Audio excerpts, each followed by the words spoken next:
ibu dan anak. Ya.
Dangdut kor.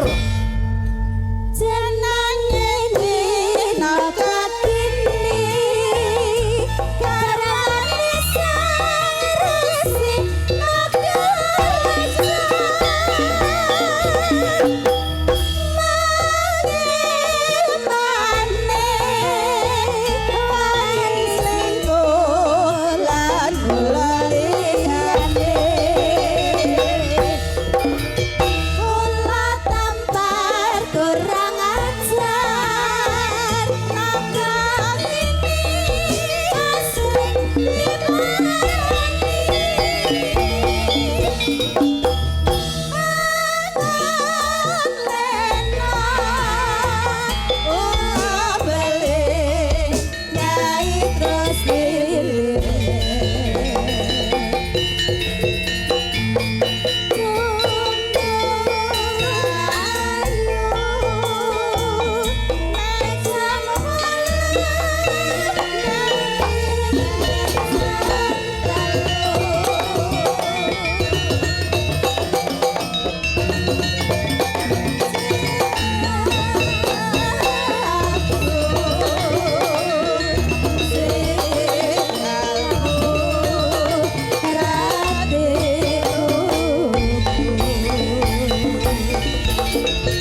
sing nembang karyane penyanyi Bapak Haji Sukron Suwondo Blitar ki mau sapa?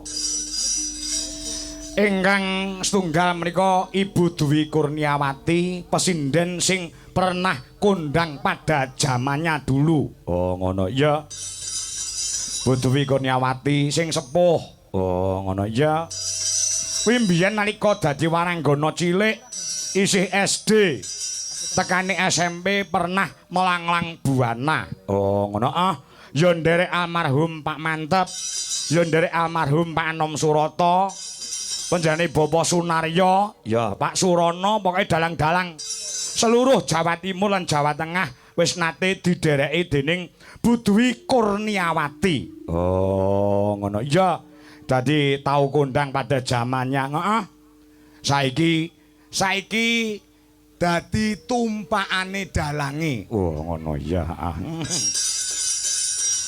Iya, terus sing siji wis tidak asing lagi tumrap warga masyarakat di seluruh Indonesia. Ya. Pesinden sing lagi gencar-gencari lan kenceng-kencenge no. Oh, ngono ah. Lagi kondang-kondange cara kembang kuwi lagi mekrok-mekroke. Oh, ngono ya. Genduk Dimas Niken Salindri saka ing kota Kediri, Jawa Timur. Oh, ngono ya. Kepara ndengi entuk penghargaan nominasi penyanyi Jawa apa Ken? Dangdut. Oh ya, tadi apa nominasi apa? Ngomong.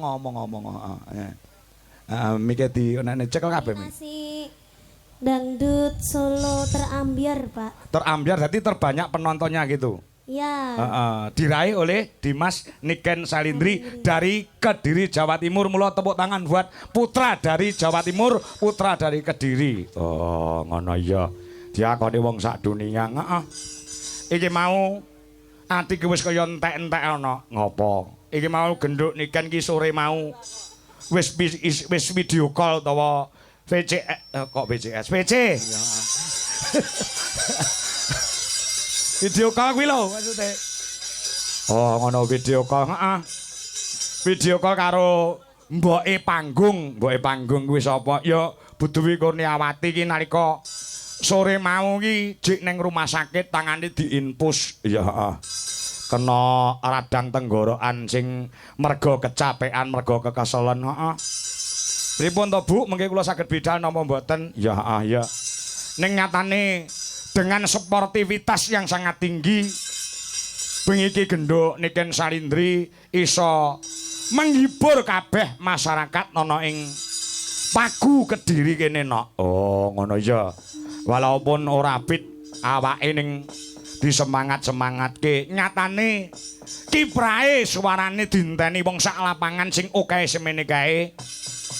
Iki mujudake konsistene genduk Niken Salindri walaupun bagaimana situasi kondisi awake ora fit utawa awake lagi lara ya kudu menggadiri mergo nggondeli tembung